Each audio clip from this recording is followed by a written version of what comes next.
Hello everybody. तो students, इसका पिछला वीडियो में हम लोग ग्रेविटेशन चैप्टर स्टार्ट किए थे। उस वीडियो में हम लोग जो जो पढ़े थे पहले हम उसको थोड़ा रिवाइज कर लेते हैं, फिर आज का पढ़ाई कंटिन्यू करेंगे। तो पिछला वीडियो में हम लोग पढ़े थे पहले कि ग्रेविटेशन क्या होता है, force of attraction between two bodies having some mass separated by some distance. फिर हम लोग पढ़े थे कि ग्रेविटी और ग्रेविटेशन में क्या फर्क है।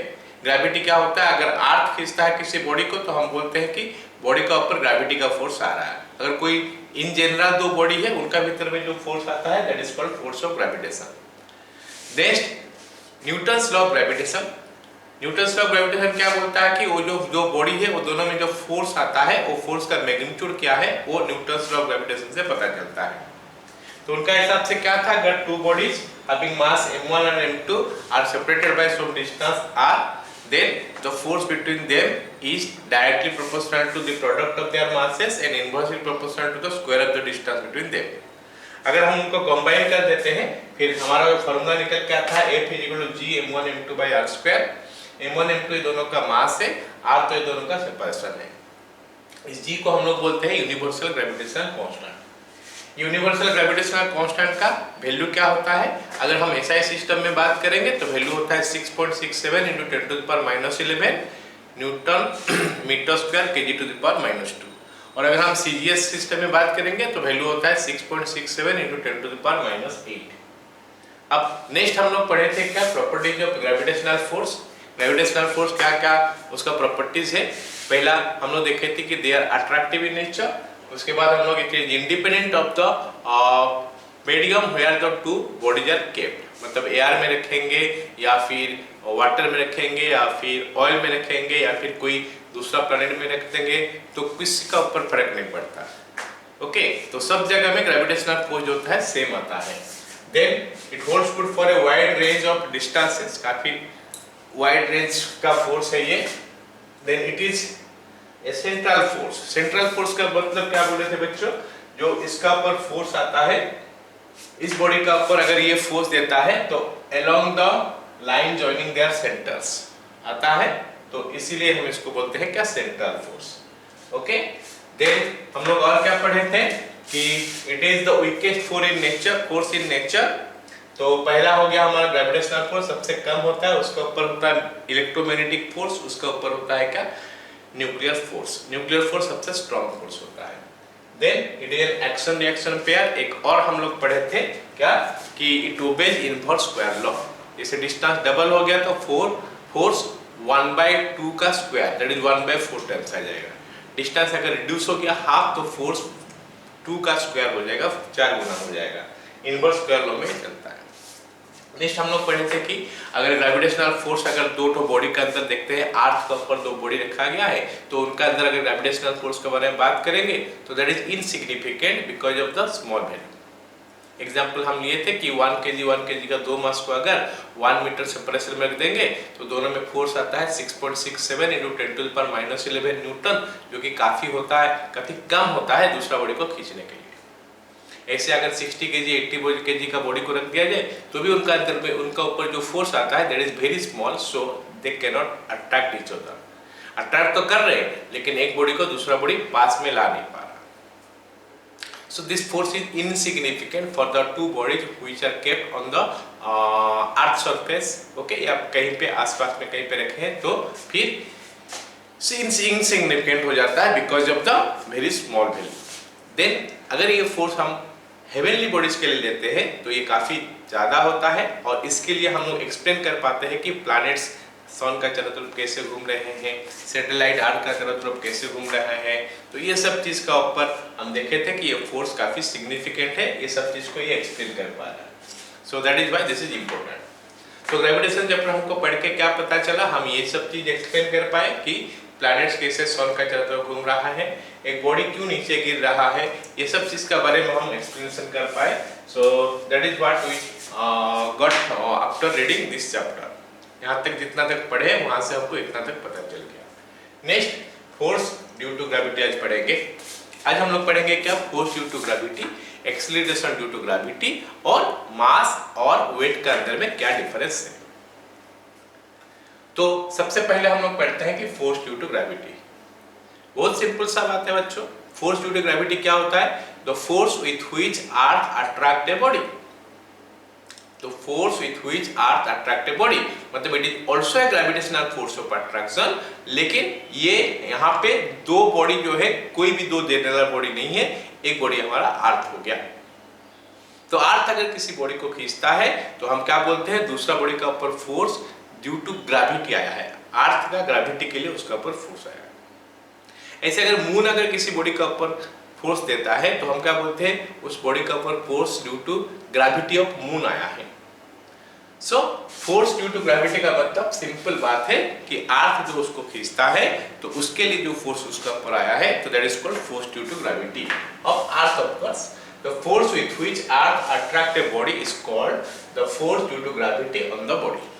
अर्थ के लिए force due to gravity on the body which acts vertically downward toward the centre of earth. तो हम force due to gravity of earth बोलते हैं।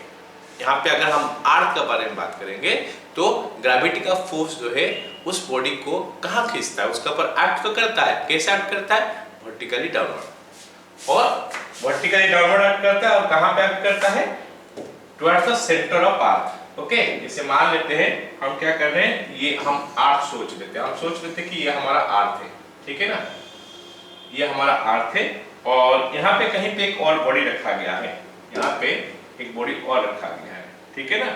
तो इस बॉडी का ऊपर जो अर्थ फोर्स देगा, इस बॉडी का ऊपर जो अर्थ फोर्स देगा वो फोर्स कहाँ पे एक्ट करेगा, बॉडी का ऊपर इन द डाउनवर्ड डायरेक्शन। कहाँ पे एक्ट करेगा, इन द डाउनवर्ड डायरेक्शन, ऐसे एक्ट करेगा इन द डाउनवर्ड डायरेक्शन और toward the centre of earth. Earth का सेंटर का तरफ एक्ट करेगा, ठीक है, अर्थ का सेंटर ये हो गया तो ये सेंटर का तरफ एक्ट करेगा, मतलब ये फोर्स सीधा इस तरफ एक्ट करेगा, अर्थ का सेंटर का तरफ। So that is your gravity, force due to gravity.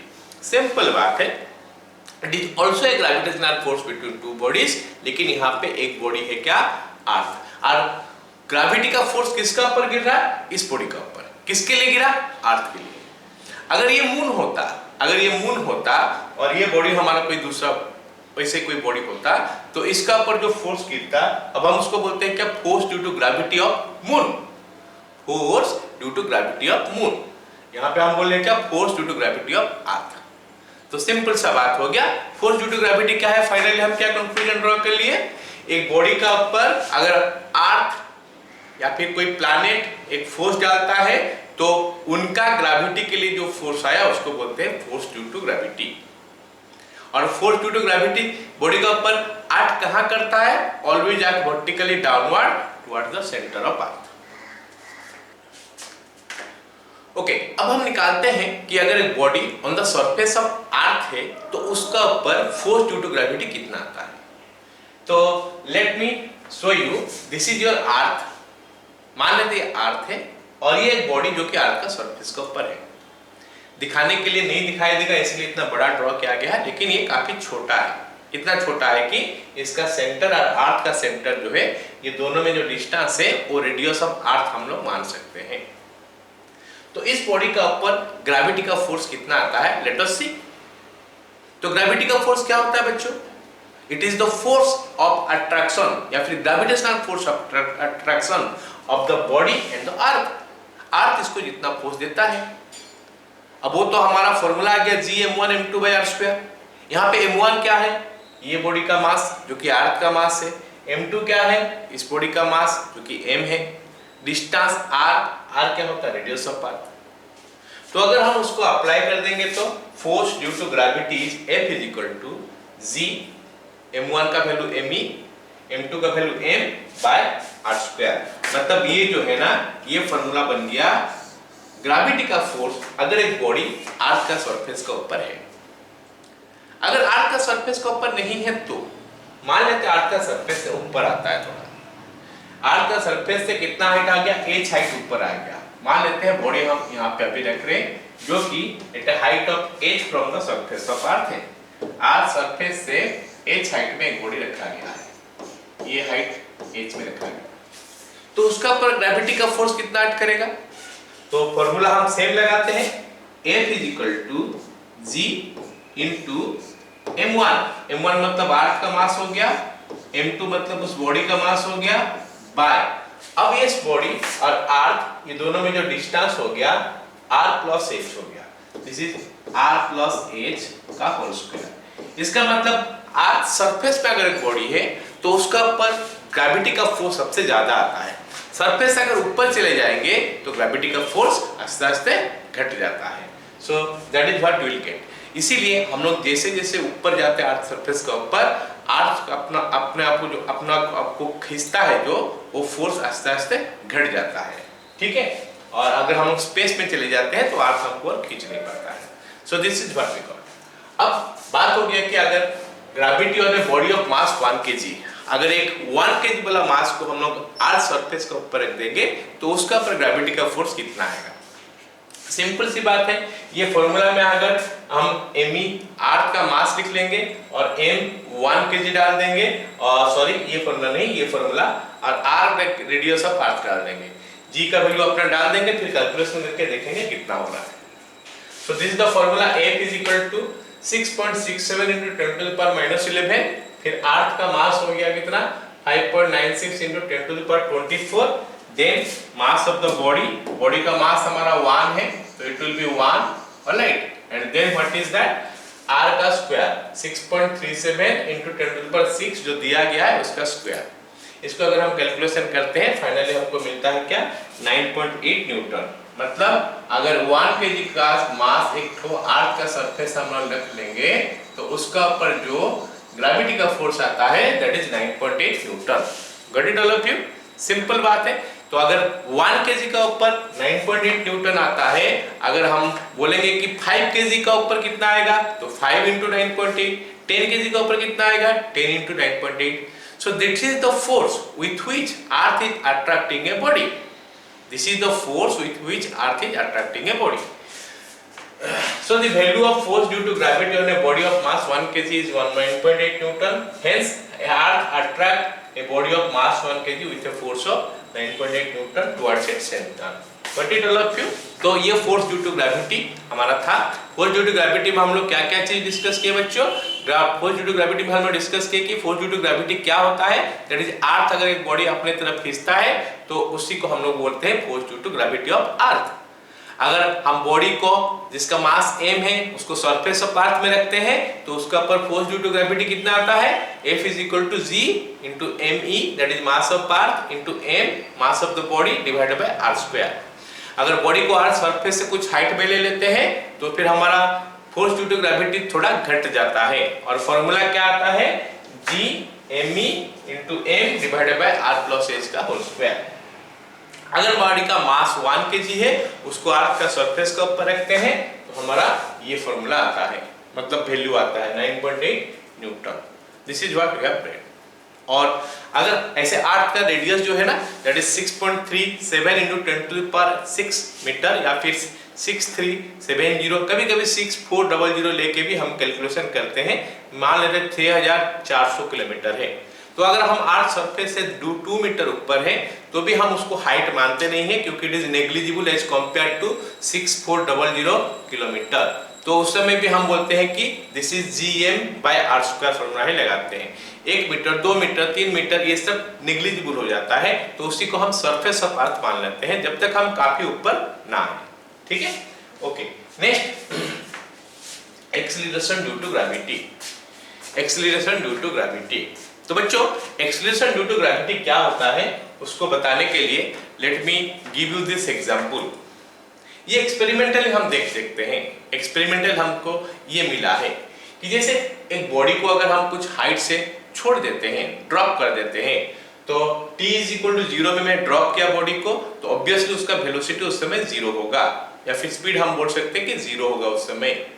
जब उस बॉडी को छोड़ दिए 1 सेकंड के बाद उसका वेलोसिटी देखा गया तो it is coming 9.8 metre per second, फिर 2 सेकंड में 19.6 मीटर पर सेकंड, 3 सेकंड में 29.4 मीटर पर सेकंड, 4 सेकंड में इतना आया, 5 सेकंड में इतना आया। So what we observe here, हम यहाँ पे क्या देख रहे हैं बच्चों? हम देख रहे हैं कि बॉडी का जो वेलोसिटी हो चेंज हो रहा है। और बॉडी का वेलोसिटी चेंज कब होता है बच्चों? जब उसमें एक्सीलरेशन आता है। इसका मतलब है कि एक बॉडी को अगर हम ऊपर से छोड़ दे तो जब वो नीचे गिर रहा है तो उसके ऊपर एक एक्सीलरेशन है। वो एक्सीलरेशन एक्सीलरेशन बॉडी के ऊपर कहां से आया है, तो उस एक्सीलरेशन के बारे में हम डिस्कस करते हैं। और वो एक्सीलरेशन भी हम देख सकते हैं कि बॉडी हर सेकंड में सेम वेलोसिटी उसका चेंज हो रहा है।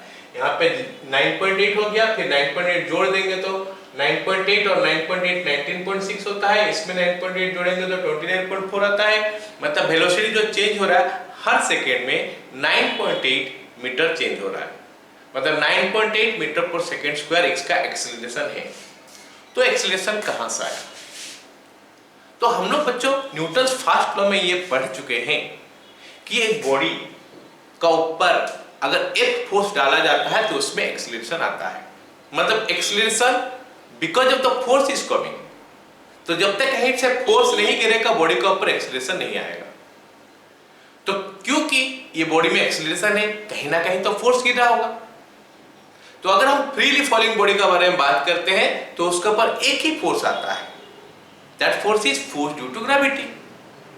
इसका मतलब है कि ये जो एक्सीलरेशन हमारा प्रोड्यूस हुआ बॉडी के ऊपर, it is force due to gravity के लिए प्रोड्यूस हुआ। क्योंकि एक्सीलरेशन प्रोड्यूस हुआ फोर्स ड्यू टू ग्रेविटी, तो हम इसको बोलते हैं क्या? Acceleration due to gravity. तो एक्सीलरेशन एक फोर्स के लिए होता है, वो फोर्स कहां से आया? ग्रेविटी से।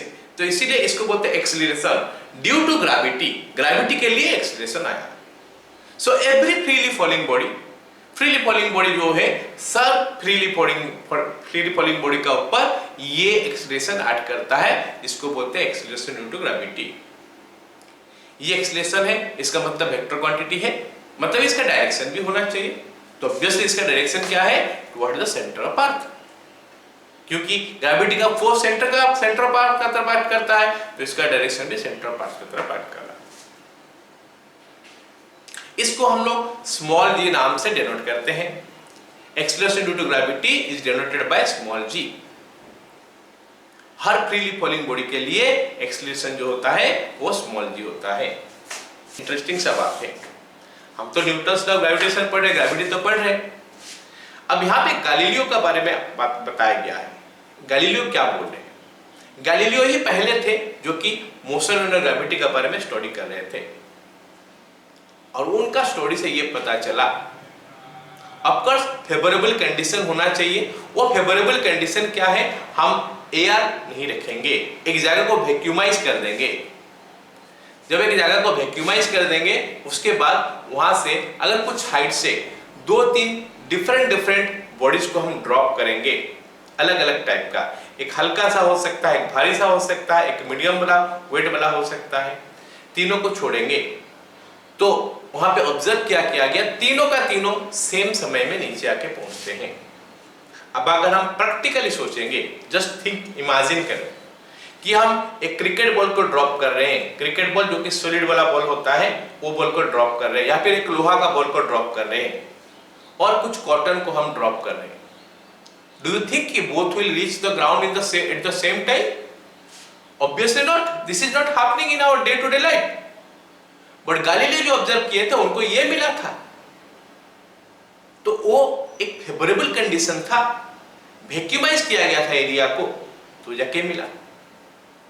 अब यहां पे क्यों नहीं मिल रहा? हम अगर प्रैक्टिकली उस चीज को करेंगे, अभी यहाँ पे क्यों नहीं मिला? अगर हम एक तो कोई रुई को छोड़ देंगे छत का ऊपर से, वो नीचे गिरेगा क्या? वो तो ऊपर उड़ते रहेगा, नीचे काफी समय के बाद गिरेगा। जबकि अगर एक पत्थर को हम छोड़ देंगे तो फट से नीचे गिर जाएगा।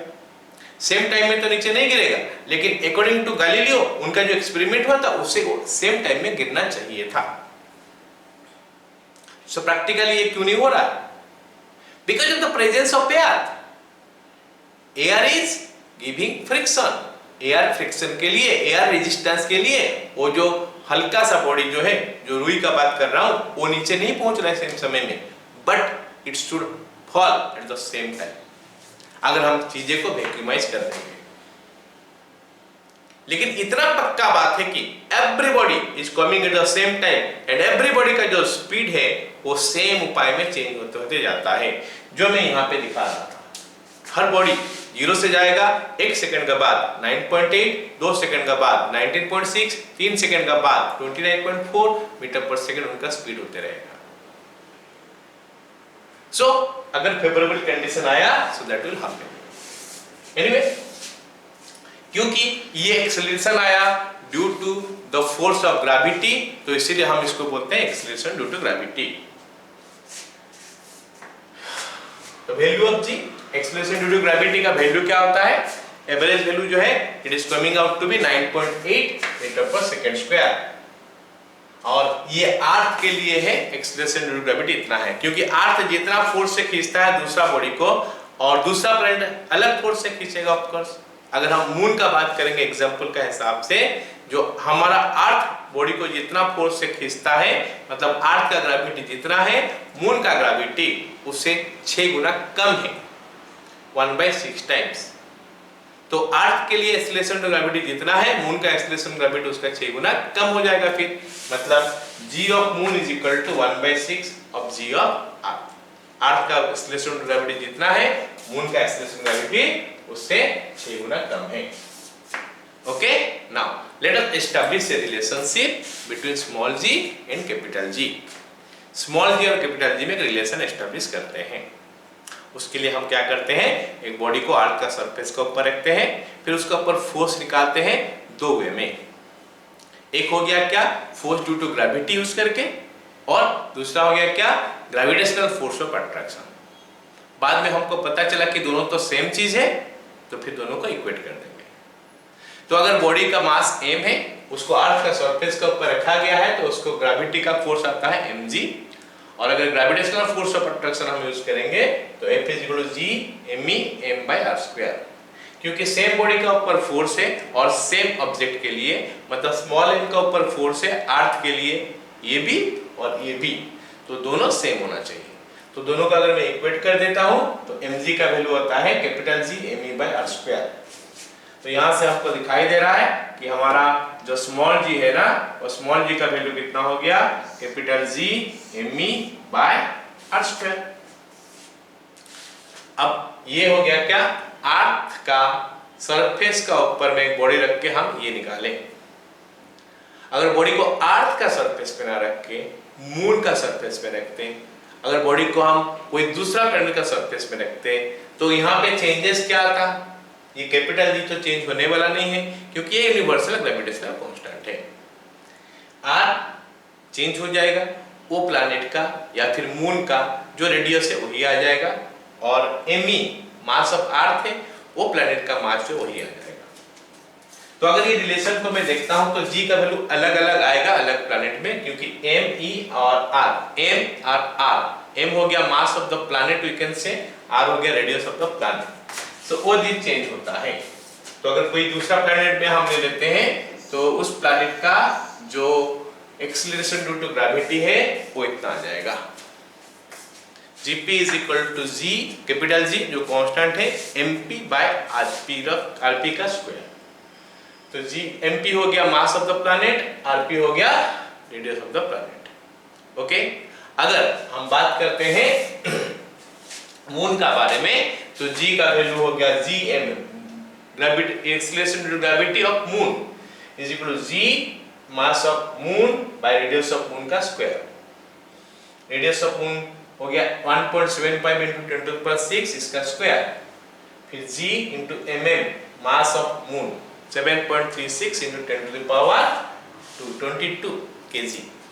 अगर इसको हम सिंपलीफाई करते हैं तो it is coming 1.6 metre per second square. अर्थ के लिए हम पहले ही कर चुके थे, that is coming 9.8 metre per second square. तो इसका अबाउट 6 टाइम्स ये है, तो हम बोलते हैं कि ये इसका 6 गुना है। या फिर मून का जो एक्सेलरेशन ड्यू टू ग्रेविटी है that is 1/6 times the acceleration due to gravity of earth. I hope सारे को यहां तक समझ में आ गया। Acceleration due to gravity what is it, force के एक बॉडी में एक्सेलरेशन के लिए फोर्स रिस्पांसिबल होता है। यहाँ पे वो फोर्स जो होता है ना ग्रेविटी का फोर्स है, because this acceleration is caused because of the gravity force, that's why it is called acceleration due to gravity, that's all. अगर अर्थ का सरफेस का ऊपर हम एक्सेलरेशन ड्यू टू ग्रेविटी निकालते हैं, we got Gm of earth divided by r of earth, radius of earth. अगर दूसरा planet में चले जाएंगे तो Gp is equal to Gmp by rp का स्क्वायर। अगर हम मून का बात करते हैं तो ये वैल्यू आ गया मून का मास और ये मून का रेडियस डाल दिए, तो हमको मिला जो भी मिला वो 1.6 in metre per second square मिला. This is about 6 times less than this one. So that's why moon का जो acceleration gravity 1/6 of that. Got it? Okay. Next let us come to mass. Mass क्या है? Simple बात है, chemistry में बहुत पहले से पढ़ते आ रहे हो. It is the amount of matter content in the body. Amount of matter content in the body ये एक स्केलर क्वांटिटी है. ऐसा यूनिट किसका होता है? केजी. सीजीएस यूनिट होता है हमारा क्या? Gram. It is measured by physical balance. Okay. It is a constant for a body and does not change with the change in place. अगर हम यहाँ पे रखेंगे बॉडी को, उसका मास अगर 6 केजी होगा, कोई दूसरा जगह में ले लेंगे तो 6 केजी आएगा, तीसरा जगह में ले लेंगे 6 केजी आएगा, अगर दूसरा प्लैनेट में ले लेंगे तो भी 6 केजी आएगा, मून में ले लेंगे तो भी 6 केजी आएगा. हर जगह में मास का वैल्यू सेम रहता है, चेंज नहीं आता है. लेकिन विथ वेलोसिटी मास हमारा चेंज हो सकता है. विथ वेलोसिटी मास हमारा चेंज हो सकता है using this formula. m is equal to mass. m हो गया हमारा मास जो कि m0 into divided by root under 1 minus v square by c square आता है. मतलब कोई भी बॉडी का मास उसका वेलोसिटी के साथ चेंज होता है. यहाँ पे m0 क्या है? अगर मास रेस्ट में है तो उसका वैल्यू जो है वही है. v क्या है? Velocity of the body. और c क्या है? Velocity of light. लेकिन अगर ये velocity of the body light का वेलोसिटी के साथ कंपैरेबल में आ जाता है तो जाके ये जो मास जो है चेंज वाला हमको फील कर पाएंगे हम लोग. लेकिन प्रैक्टिकली जो होता है ना, हमारा बॉडी का वेलोसिटी कुछ मीटर पर सेकेंड में होता है या फिर 10, 20, 30. हम लोग अगर 18 किलोमीटर पर आवर कर रहे हैं तो it is 5 metre per second. ऐसे ही अगर 180 कर देंगे तो it is coming 50 metre per second. सो 180 360 करने से 100 मीटर पर सेकेंड. सो इतना स्पीड में ही तो हम लोग जाते हैं. तो इस स्पीड जो है ना ये बहुत ही कम है in comparison to speed of light जो कि 3 × 10⁸ मीटर पर सेकेंड है. तो although the changes is taking place in the mass of the body, but हम उसको फील नहीं कर पाएंगे. It is negligible. 0.00000 कितने सारे जीरो, इतना ग्राम या फिर किलोग्राम ऐसे चेंज होगा. So with respect to the mass of the body that change in mass is very less. हम उसको फील नहीं कर पाएंगे, इसलिए हम प्रैक्टिकली मास कांस्टेंट लेते हैं. इनफैक्ट अगर बॉडी का स्पीड या फिर वेलोसिटी 10⁶ मीटर पर सेकेंड का आसपास आया, 2 × 10⁶ metre per second, 5 × 10⁶ metre per second, जो कि वेलोसिटी होता है इलेक्ट्रॉन का जो ऑर्बिट में घूमते रहता है एटम का. उस वेलोसिटी जैसा वेलोसिटी हमारा बाहर में प्रैक्टिकली हम नहीं देख पाते हैं. इसीलिए हम लोग क्या बोलते हैं? Mass is constant. अगर हम वेलोसिटी का कांसेप्ट ले लेंगे तो भी हम मास कांस्टेंट मानते हैं. Although it is the formula that shows that mass is changing with velocity, but practical case में हमारा velocity इतना नहीं हो पाता है कि speed of light का velocity के साथ compare कर पाएगा. तो इसीलिए mass is assumed to be constant. Got it? Very good. Next, let's come to the weight. Mass हो गया, weight. अब देखो बच्चे, हम लोग जब बात करते हैं किसी को पूछते हैं कि भाई तुम्हारा मास कितना है, तुम्हारा वेट कितना है, हम लोग पूछ लेते हैं. हम पूछ लेते हैं कि तुम्हारा वेट कितना है. वो बताता है 50 केजी, 60 केजी, 70 केजी, लेकिन वो एक्चुअली उसका वेट नहीं होता, वो होता है उसका मास होता है. वेट वो नहीं है. हम लोग डे टू डे लैंग्वेज में जो यूज करते हैं वेट, तो एक्चुअली वेट नहीं, वो है मास. वेट कुछ और होता है. वेट क्या होता है? weight is the force with which the earth attract the body.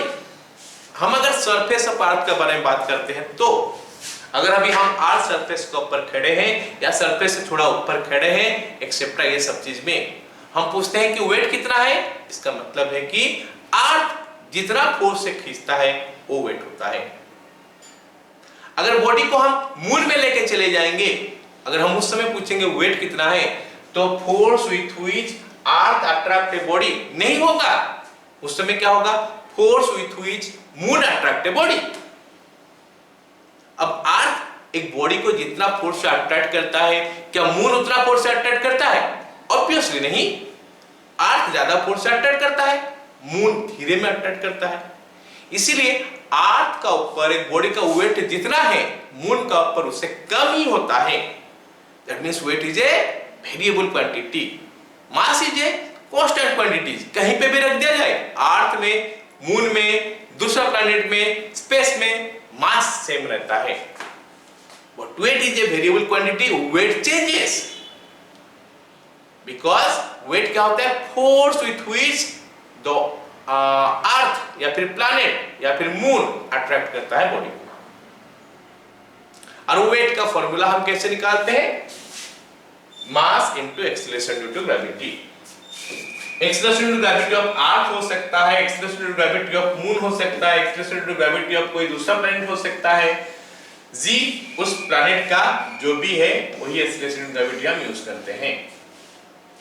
Okay, clear यहां तक? Means weight is a variable quantity.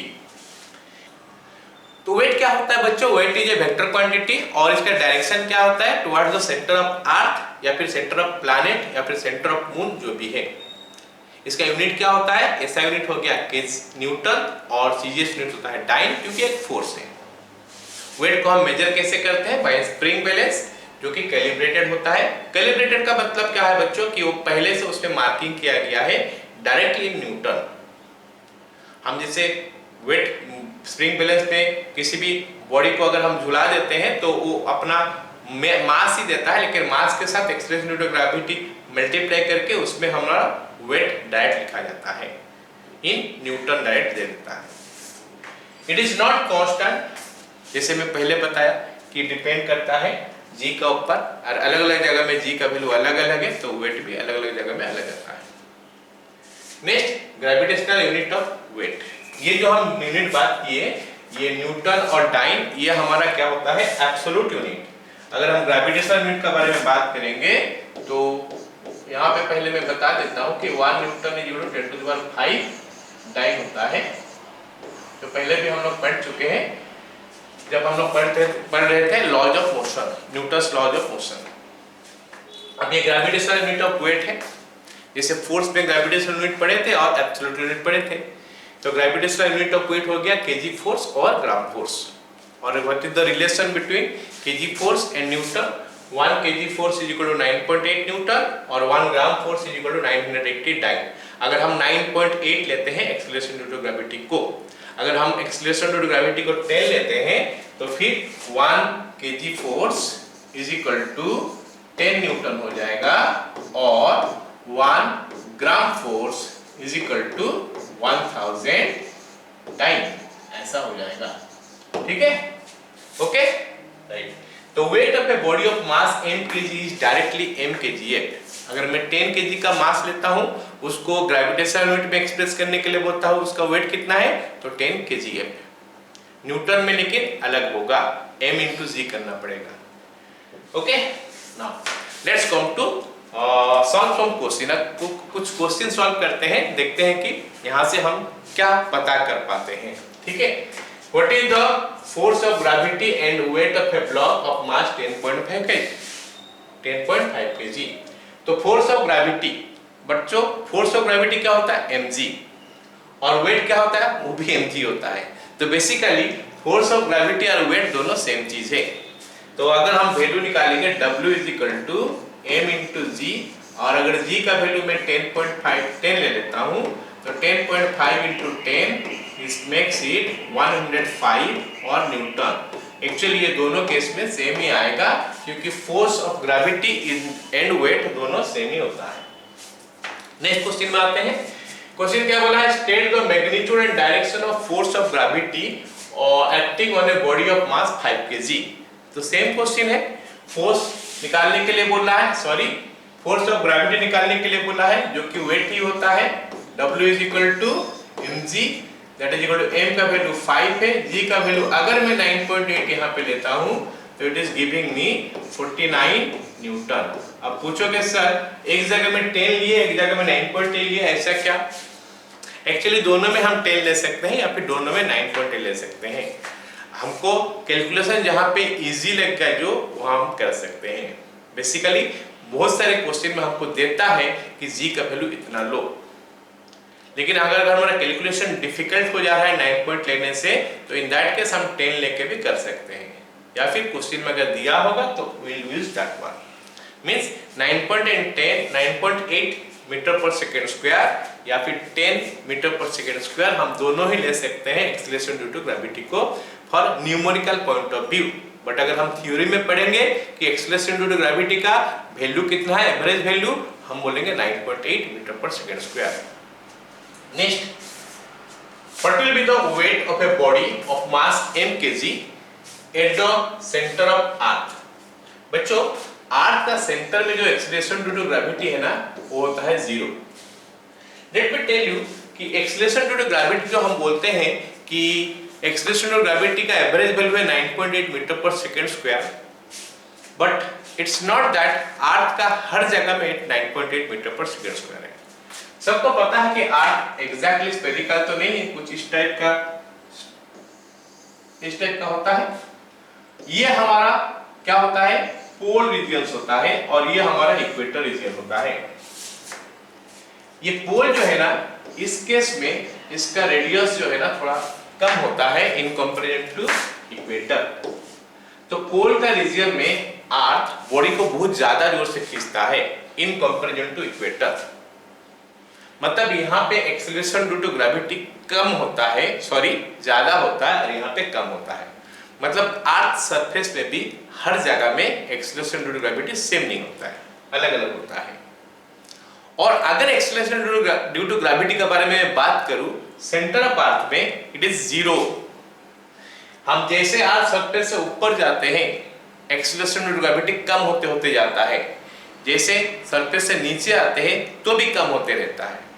और अगर हम सेंटर ऑफ अर्थ में चले आएंगे तो एक्सीलरेशन ड्यू टू ग्रेविटी कितना होता है, 0 होता है। तो अगर उस जगह में ऐसे तो रख नहीं पाएंगे कोई भी बॉडी को, क्योंकि काफी गर्म होता है यहाँ पे चीजें, है ना। लेकिन अगर हम इमेजिन कर ले कि यहाँ पे कोई बॉडी को हम रख पाते, तो उस जगह में बॉडी का वेट कितना आता है। Weight is nothing but mg, mass into acceleration due to gravity. अगर यहाँ पे एक्सीलरेशन ड्यू टू ग्रेविटी 0 है, तो बॉडी का वेट कितना हो जाएगा, W is equal to m into g. That is m जो भी होगा, बॉडी का मास कितना दिया गया है, m kg इंटू जी हो गया 0 इज इक्वल टू 0। तो उस समय हम क्या बोलते हैं, body is feeling weightless, body का वेट 0 हो चुका है। क्लियर। नेक्स्ट, अगला सवाल देखते हैं क्या बोल रहा है। A man made a complete round around the earth. How the mass and weight of the body is varying place to place. बोल रहा है क्या, ये मान लेते हैं अर्थ है ना, एक बॉडी क्या किया, अर्थ का चारों तरफ एक चक्कर मार लिया। यहाँ से शुरू क्या मान लेते हैं, ऐसे करके घूम के यहाँ पे आके पहुंच गया। अर्थ का चारों तरफ एक चक्कर मार लिया। तो बोल रहा है कि अगर बॉडी का मास कैसे चेंज हो रहा है बताओ, और बॉडी का वेट कैसे चेंज हो रहा है बताओ। बच्चों, जैसे हम बात किए कि मास इज ए स्केलर क्वांटिटी, और ये प्लेस टू प्लेस वेरी नहीं करता। Sorry, mass is a constant quantity और ये प्लेस टू प्लेस वेरी नहीं करता। मतलब मास का वैल्यू चेंज नहीं होता है। तो चाहे वो पर्सन यहाँ पे रहो, यहाँ पे है, यहाँ पे है, यहाँ पे कहीं पे भी है, तो चेंज नहीं होता है। मतलब उसका मास जो है ना वो कांस्टेंट हो गया, मास कांस्टेंट हो गया, कोई भी चेंज उसमें नहीं आया। लेकिन अगर हम वेट का बात करेंगे, तो वेट का बारे में हम कुछ बता सकते हैं कि ये मैक्सिमम होता है पोल में, maximum at the pole region और minimum at the equator reason.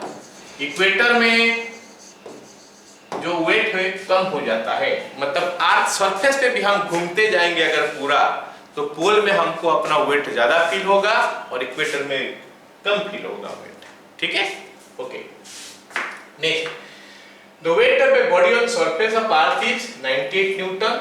जी का वैल्यू ले रहा है 9.8 मीटर पर सेकंड स्क्वायर। सवाल में दे रखा है, जैसे मैं बोल रहा था कि काफी सारे सवाल में हमको देता है। अगर नहीं देता है तो हमारा ऊपर है, हम 9.8 लेंगे, 10 लेंगे, जिसमें हमारा कैलकुलेशन इजी होगा वही हम लेंगे। बट मैक्सिमम क्वेश्चन में हमको दे देता है कि जी का वैल्यू क्या है। What will be its first it mass बोला है, फिर weight on the moon. Moon में उसका मास बोला है और वेट बोला है कितना निकालने के लिए। चलिए पहले हम देख लेते हैं कि अर्थ का सरफेस में उसका वेट है 98 न्यूटन, मतलब W = mg = 98 न्यूटन। हमको G दे रखा है 9.8, तो m × 9.8 = 98। तो इसमें से हम मास पता कर पाएंगे बॉडी का 98/9.8, दैट मेक्स इट 10 kg। इसका मतलब ये बॉडी का वेट को देख के हम उसका मास निकाल पाए। मास हो गया इतना। अब बोल रहा है कि ये बॉडी को हम लेके मून में रखेंगे। ये बॉडी को हम कहां रखेंगे? मून में रखेंगे। तो वो केस में उसका मास कितना होगा? हमको पता है कि बॉडी का मास दुनिया भर में कहीं पे भी चेंज नहीं होता है। It is the amount of matter content in the body. ये चेंज होता है खाली वेलोसिटी के लिए चेंज होता है, और वो भी काफी कंपेरेबल वेलोसिटी होना चाहिए स्पीड ऑफ लाइट के साथ। वो वेलोसिटी अचीव नहीं कर रहा है तो फिर उसका वेट जो है मास जो है चेंज नहीं होता है, चाहे अर्थ में रखे चाहे मून में रखे, कहीं पे रखे। तो अर्थ में मास 10 kg निकला था, मून में भी मास 10 kg ही निकलेगा। लेकिन वेट जो होता है ना, ये वेरिएबल क्वांटिटी होता है, इसको कहां पे रखा गया है उसके ऊपर डिपेंड करता है। वेट का फॉर्मूला होता है mg, m हो गया मास। अभी g के लिए हम क्या करेंगे? Acceleration due to gravity of moon लिखेंगे। तो g e का बजाय g m हम यहाँ पे लिखेंगे। अभी हम यहाँ पे लिखेंगे g m, ठीक है। तो वैल्यू हमको दे दिया है, मास तो 10 है, g का वैल्यू हमको दिया है 1.6। g का वैल्यू हमको कितना दिया है? 1.6। तो 10 × 1.6 लिख लेते हैं। 10 × 1.6 दैट मेक्स इट 16। और ये वेट है, तो वेट का यूनिट, फोर्स का यूनिट का साथ सेम होता है न्यूटन। क्लियर?